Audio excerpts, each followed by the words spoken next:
თქვენ რა შაბჟლა დაგიტოვათ ამერიკის საელჩოს განცხადა გზავნილმა რომელიც ვაშინგტონიდან ჩამოსულმა ასე ვთქვათ სტუმრებმა დაგვიტოვეს გაუტოვეს ორივე მხარეს ხო ხელისუფლებას და ოპოზიციას ხო ბევრი დაასევდიან აქეთ თითქოს ისე საუბრობენ რომ აი ოპოზიციას მიუთითა რომ მორჩით ახლა ბოიკოტობას რაღაცას და აი თანამშრომლეთ ხელისუფლებასთან მაგრამ ხელისუფლებასაც ბევრი რამ მიუთითეს ხო ხო ანუ თანამშრომლეთ ხელისუფლებასთან არა ნუ ესე თარგმნიან ასე ვთქვათ ამას რომ საუბარია რომ აი ინსტიტუციებს არის რაღაც ფუნქციური დემოკრატია ინსტიტუციების გარეშე არ არსებობს ანუ თითქოს პარლამენტის ბოიკოტირებას ხარი არ დაუჭირა საელჩომ და ის პარტიები რომლებიც ახლა პარლამენტში არიან მაგრამ აი ხო ვამბობდით რომ პარლამენტის ბოიკოტირება ცუდი იდეა იყო და ასე შემდეგ მაგრამ ამ ყველაფერზე თქვენი აზრი მაინტერესებს ასე რა არის ძალიან მარტივი გზავნილი იყო თუ შეხედავთ ხშირად ბევრ რამის ინტერპრეტირება გააკეთო მერე და თარგმნოთ მოაბაკუდები მაგრამ ხელისუფლებას უთხრა რომ ჩვენ პარტნიორები აღარ ვართ პირდაპირ წერია ეს და იქნება მხოლოდ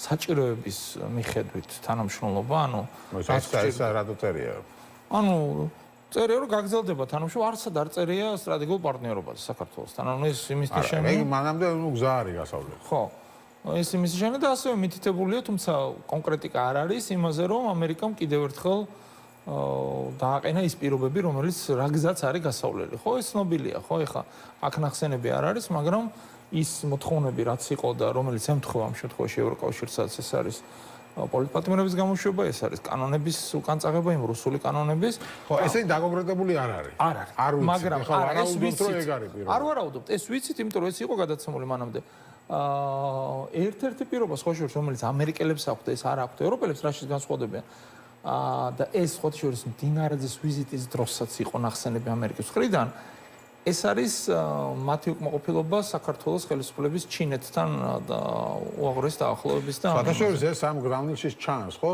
გარე გავლენებისადმი მდგრადობა გამოიჩინა თო მთავრობას მავნე გარე გავლენებში ხარ რუსეთი იგულისხმება ირანი თუ ჩინეთი შეიძლება სამივე პრეზიდენტ ტრამპის ადმინისტრაციას მთავრმოწინააღმდეგეთ და კონკურენტად ჩინეთი ყავს გამოცხადებული ხო პუტინთან არაერთხელ ეცადა მოლაპარაკებებს რა თქმა უნდა ხე შეიძლება რუსეთიც არის მაგრამ იმ მოთხოვნებში რომელიც ხა ჩემთვის ცნობილია რაც ვაშინგტონში წაუყენეს იყო ის რომ 16 ვიზიტი ქონდა 2025 წლის მონაცემებით ამაში ხა ცუდი შეიძლება არაფერი არ იყოს მაგრამ ამერიკელების გადმოსახედიდან თქვენ თუ ჩვენთან გინდა მეგობრებო ჩვენ კონკურენტებთან რას დარბი ხართ პოლიტიკურ და განცხადებებს და ხელშეკრულებებს აწერხავთ ეს არის ხა რაც შეეხება ოპოზიციასადმი მოწოდება არის ის რომ ჩემი აზრით პრაგმატულები იყვნენ შედეგზე ორიენტირებული უნდა იყოს ოპოზიციის როლი არ უნდა იყოს ოპოზიციაში ყოფნა მათი როლი უნდა იყოს ხელისუფლებაში მოსვლა ხელისუფლებაში მოსვლა შესაძლებელია ორი გზით თუმცა ერთი არის ინსტიტუციური არჩევნები და პარლამენტი და მეორე არის ქუჩა ოპოზიციამ ჩვენთან აერჩია მეორე გზა მაგრამ წარმატება სამწუხაროდ ამ ეტაპზე და ეს ფაქტია იმიტომ რომ დღეს ქართული ოცნება არის დე ფაქტო ხელისუფლება ვერ მიაღწია ამიტომ ფიქრობ რომ შეცდომა იყო პარლამენტში არ შესულა. ნუ იმ მიზანს, რასაც თუსაც უნდა მიაღწია, იმ მიზანს ვერ მიაღწია. პარლამენტში შესვლა იყო ლეგიტიმაცია, არა ლეგიტიმაცია. თუმცა პარლამენტში შესვლა აუცილებლად არ აძლევდა ქართულ ოცნებას აუცილებლად ლეგიტიმაცია. შეიძლება და განეცხადებინა რომ ეს არალეგიტიმურია, თუმცა ჩვენ გამოვიყენებთ ყველა მეთოდს იმისათვის, რომ ბრძოლა გავაგრძელოს მათ შორის იმასაც, რაც პარლამენტში გვაქვს.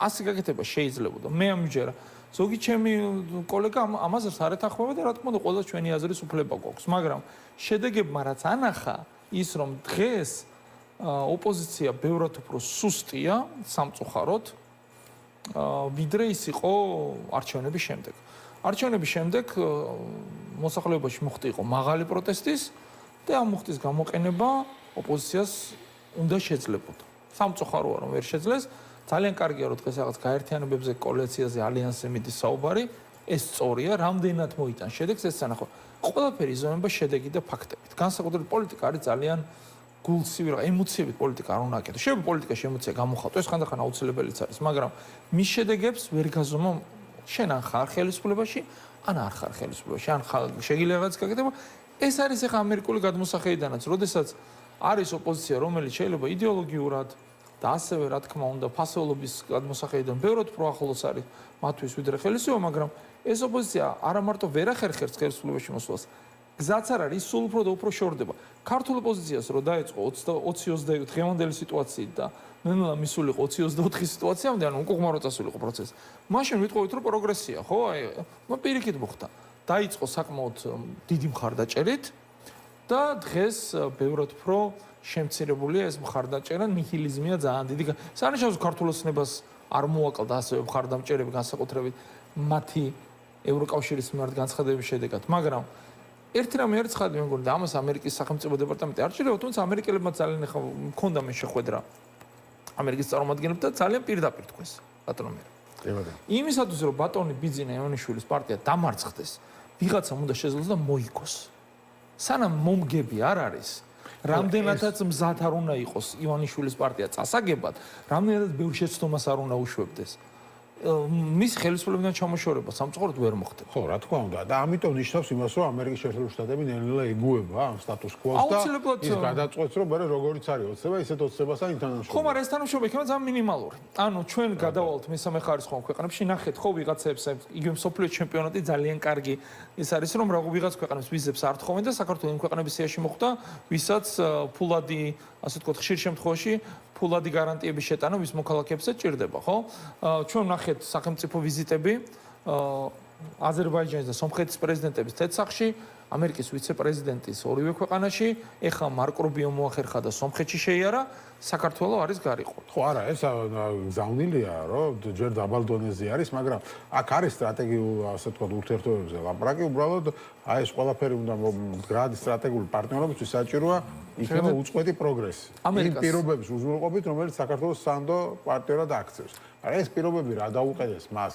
დაუყენეს ჩინეთს თავიდანებით, ირანს და რუსეთს, თუ დაუყენეს რომ აქში და პოლიტიკაში დემოკრატიას მიხედეთ, აი და მე შემიძლია გითხრათ, რომ ორი სახის შეხვედრა იყო, მაშინ დაემთხვა ვიზიტები და მე შემიძლია გითხრათ, ჩიდა ბატონი ლაშა დარსალია იყო წასული და ბატონი მამუკა მდინარაძე.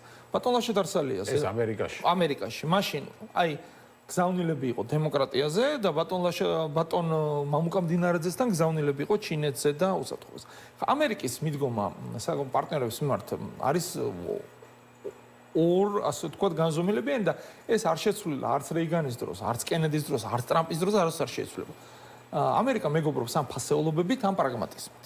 მაგალითად, ახლა ამერიკის ურთიერთობა, ვთქვათ, იგივე სლოვენიასთან არ ეფუძნება პრაგმატიზმს, წმინდა პრაგმატიზმს, იმიტომ რომ შეიძლება სლოვენიაში არც არაფერი ჭირდებოდეს ამერიკას, მაგრამ ისინი არიან ერთ ალიანსში და პარტნიორი, იმიტომ რომ სლოვენია არის დემოკრატია და ამერიკა არის დემოკრატიის, ასე ვთქვათ, დემოკრატიული გუნდის კაპიტანი. ბოლო დროს ახლა ძალიან ერჩის ევროკავშირს ამერიკა. მაგრამ თლად მაგრამ ფორმულად ხო მაინც რჩებიან ესენი, რამდენიც არ უნდა ელაპარაკოს. მეორე არის პრაგმატული. პრაგმატული ურთიერთობის ყველაზე აშკარა მაგალითი არის საუდის არაბეთი ამერიკისთვის. საუდის არაბეთი აბსოლუტურად ეხ ბოლო პერიოდში ცოტა შეიცვალა, მაგრამ თქვა 10 წლის წინ ანტითეზისი იყო ამერიკის, ხო, სადაც ადამიანის უფლებები არის ძალიან დაბალ დონეზე, ქალთა უფლებები საერთოდ არ არსებობს, ხო?